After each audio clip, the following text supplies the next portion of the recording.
Hello lovely, today I'm going to do a really short tutorial on how to work the linked half double crochet stitch. I've got a little mini series on the playlist and on the channel that talks about linked stitches, in particular the linked double crochet and the extended linked double crochet, which I use for many of my patterns including the Emily top.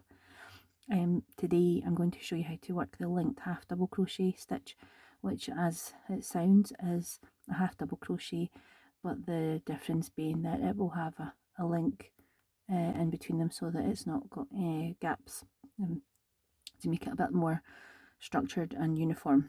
The main purpose of using a linked stitch, a linked half double crochet would be if, for example, you're using it for shaping, and say you've got a section of your shaping which is a taller stitch like a double crochet or an extended double crochet, and you want it to graduate downwards. Maybe, for example, I use it for the shoulder in the Emily top, but it could be for bust or it could be for a different shaping reason.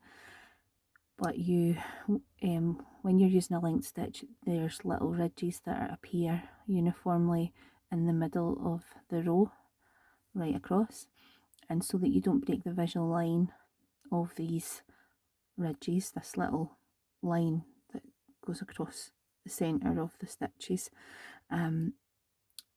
you can use a linked half double crochet, and that would maintain the ridge, but it would reduce the height to half the height of the double crochet.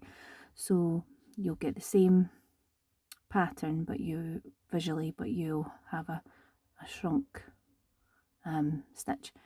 So that's one benefit of it. Of course you can use it for an entire row across, maybe you're just wanting it to be linked for the structure, but you want a shorter height stitch, so that would be fine as well.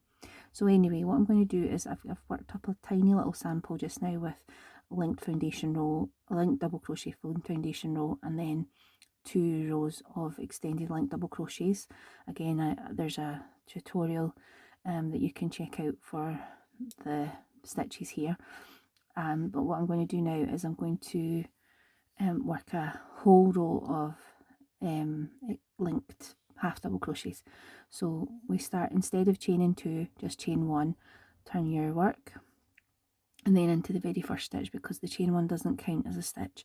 So into the very first stitch we are going to yarn over, insert a hook, pull up a loop, got 3 loops on your hook, yarn over and pull through all 3. That's a normal like half double crochet.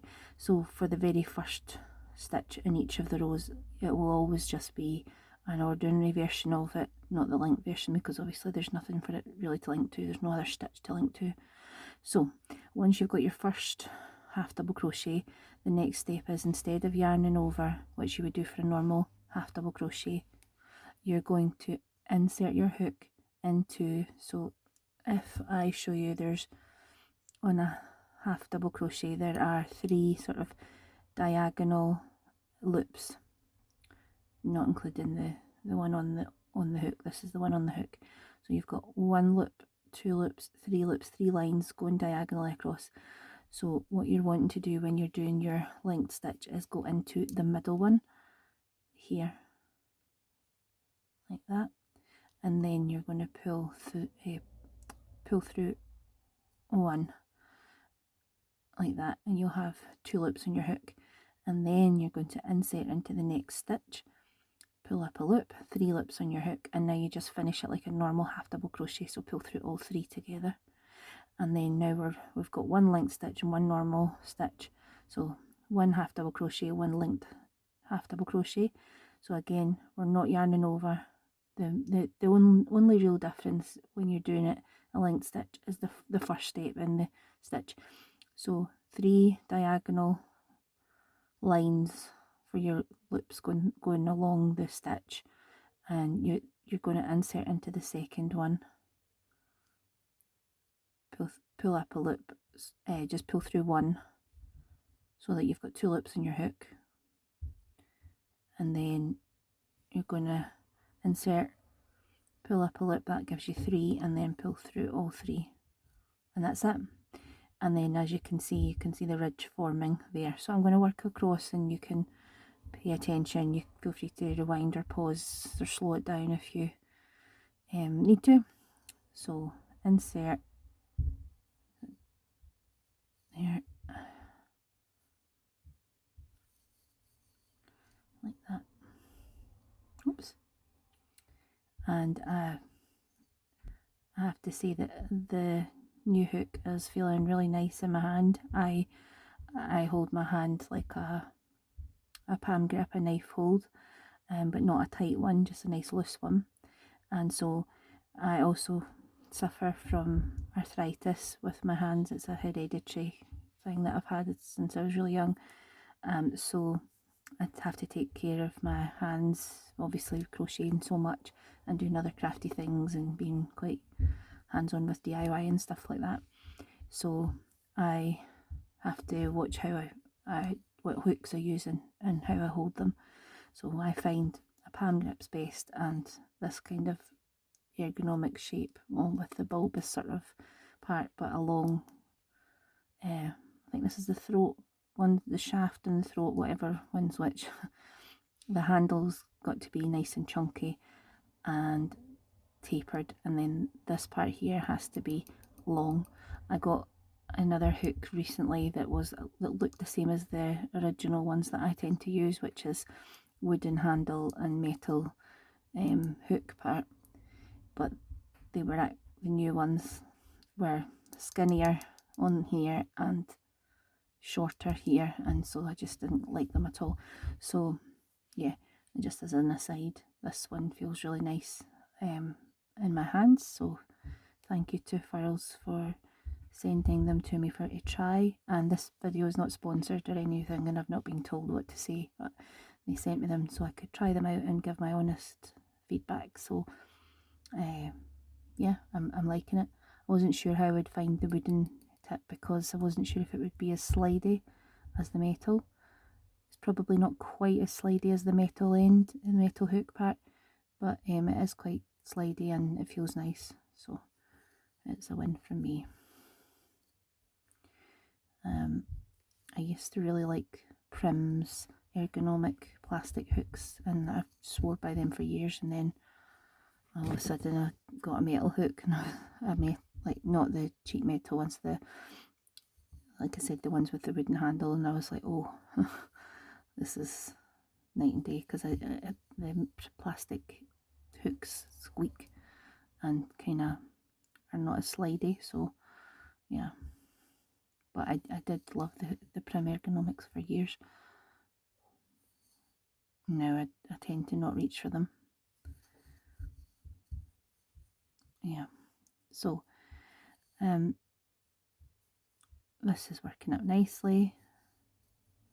So you can see the sort of pattern there, nice wee ridge developing. So I'll show you again just to make sure we all know what we're doing. So insert into the central bar, pull up a loop and pull through one, so you've got 2 loops on your hook. Insert into the stitch you're next working, pull up a loop, and then pull through all 3, and that's it. So the next row I'm going to show you is the shaping row, just to make sure you can see what I'm talking about, because that's a nice effect. Yeah, that looks good. So this row I'm going to work a taller stitch first, so I'm going to chain 2 and turn, and then I'm going to just make a normal double crochet like that, and then the second I'm going to do a linked double crochet. So again, into the central bar, pull up a loop. This is not a tutorial on how to make the linked double crochet, but here's a wee sneaky peek. So I'll just work a few of them. Okay, so I've worked a few of them, and now let's say I'm trying to make some shoulder shaping or some bust shaping or waist shaping or whatever. Maybe you're using it for something completely different. So I want to make this little ridge in the middle consistent, but I want to reduce this height to half its size, so that's what I'm going to do next. So here's my double crochet. I'm going to insert, because I'm making a linked stitch, insert into the central bar, pull up a loop, and it's just worked exactly the same. Insert into the next stitch, pull up a loop, and then pull through all three, and then we'll do that again into the central, middle, second one, pull up a loop, and then there we go. I'll work a few more. Oops, I will not, because that was a wee slip up. Okay.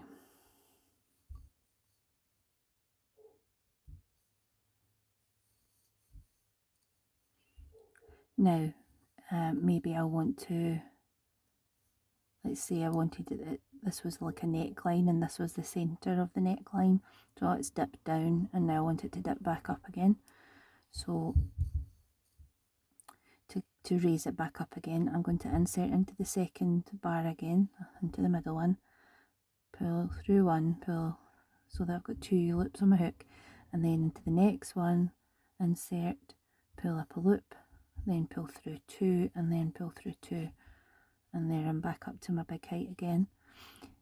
And you just work it again, making sure that you don't yarn over at the start, just making sure that you insert into the central bar, and that's really the only difference. Now I also use the extended linked double crochets in my pattern, so I'll show you just again so that you can see the progression of the heights. So that with that it would just be a chain 1 first and then a double crochet. This again is not a tutorial on how to work those stitches, it's just so you can see the shaping possibility.